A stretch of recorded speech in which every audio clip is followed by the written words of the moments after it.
Hi, my name is Joanne Bolos. I am the owner and founder of Secret of the Islands, the world's first antibacterial and antiviral hand scrub. This is our third week sitting with epidemiologist and medical microbiologist Dr. Rick Corbett. We have discussed the latest updates and facts surrounding the coronavirus pandemic. For copies of those videos, please visit our Facebook page or join our newsletter at secretoftheislands.com.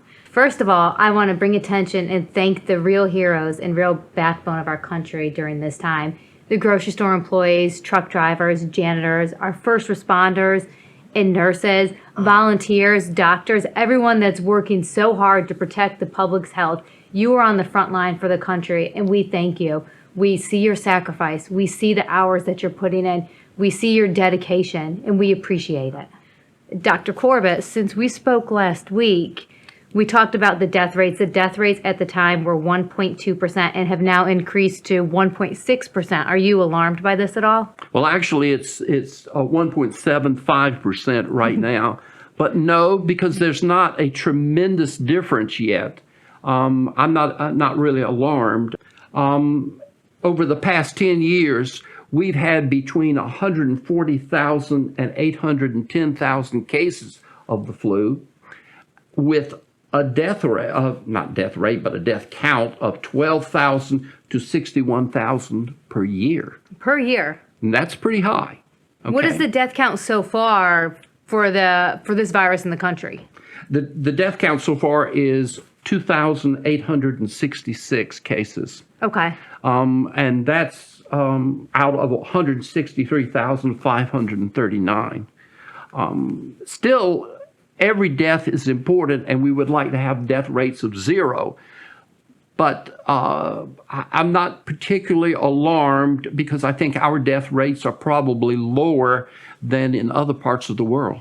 So speaking of that, our case count has now climbed so high. We have a higher case count than not just Italy, but China. What are your thoughts on that? Well, first of all, case count depends on the population. And Italy is a much smaller country. Therefore, we would expect a much higher case count. Correct, than but China Italy. is not, though. But China's not. That is correct. However, the data from China is very questionable.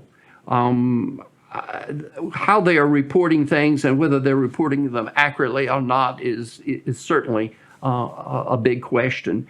I've seen opinions that the death rate in China may be 40 times what they say. 40 times in the death rate. What about Right. the case count? Was the data And suggest the case that count as well? as well, about 40 times higher. That's huge because right now they're showing, I mean, you'll have to correct me if I'm wrong, but I believe last time it was around 90,000 cases that they had reported. So 40 times that would be huge if that data is correct. Right. And also, what is a case? We don't know how they are diagnosing it in China and whether they're diagnosing true cases as true cases. You have to have a good definition of a case, and you have to have a good test for it. The test that we have currently in this country is very accurate, and we are not getting lots of false negatives. Now, whether we get false positives or not, that's another question, but that's okay because we can still rule it out by other tests. But false negatives are a real problem, and they may be getting a lot of false negatives. So of course, we would want neither, but we would rather have the false positives over the false negatives. then. Indeed. Yeah. So another question that we had emailed in, and if anyone has any questions for Dr. Corbett, please type them in the comments below, or feel free to email us at dr.corbett, Corbett, at secretoftheislands.com. But another question that we had come in was regarding this. We hear a lot about flattening the curve. What does that actually mean, to flatten the curve? Well, flattening the curve would simply mean to stop the incidence of the disease from going up. And the only things that we can do are the things that we've already suggested. First, wash your hands. Wash your hands often, particularly after you come into contact with anyone else. The social distancing is important. It appears to be the case that the virus does not is not really airborne and does not jump across the room trying to find another victim. It doesn't go but maybe 3 or 4 feet, and certainly 6 feet would So would be to stop plenty. you, not to interrupt you, so the virus is not just floating in the air? No, Okay. no. Just It- need to clarify that. It is passed by droplet nuclei. Okay. Okay, droplet nuclei means that it's got to be a liquid. So sneezing and coughing are the ways that one is exposed. Okay. Now, the virus may be easier to pass because it may have a higher virulence than some others. But like all coronaviruses, they're fairly easy to pass. This is one that causes a bit more severe disease than others that we've seen. Okay. And so to get back to flattening the curve then, they've actually here in South Carolina, we're in South Carolina, they've closed all the public beaches and all the lake accesses. Do you think that's a smart move and necessary to keep people from congregating and further spreading the virus? Keeping people from congregating is a good idea, and that is helping to stop the spread. But what individuals do is the most important thing, and that, once again, hand washing and making sure that they keep a distance from people that may be sick. Certainly, sick people should not be out in the public at all. And if people are very sick, they need to be in a hospital.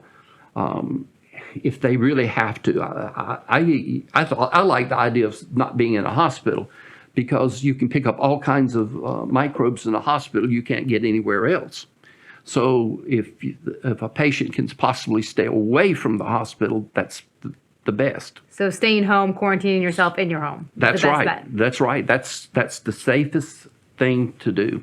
And if we all did these kinds of things, I think we could end this pandemic. Although we're still going to get a few more cases, well, maybe many more cases. We don't really know how long it will take before we begin to reach a plateau and then decrease.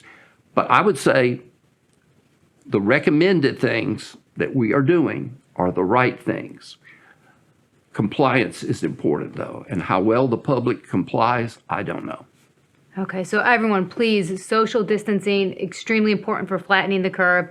Washing your hands. As a company at Secret of the Islands, we've really been striving to do our part by offering a buy one, get two free on our antibacterial and antiviral scrub.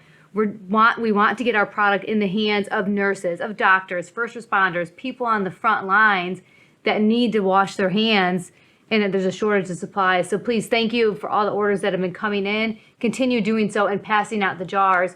We're going to continue giving away the free product like this with the buy one, get two free, for the next, several weeks until this pandemic dies down. I believe that's it. Any other points? Anything else, Dr. Corbett?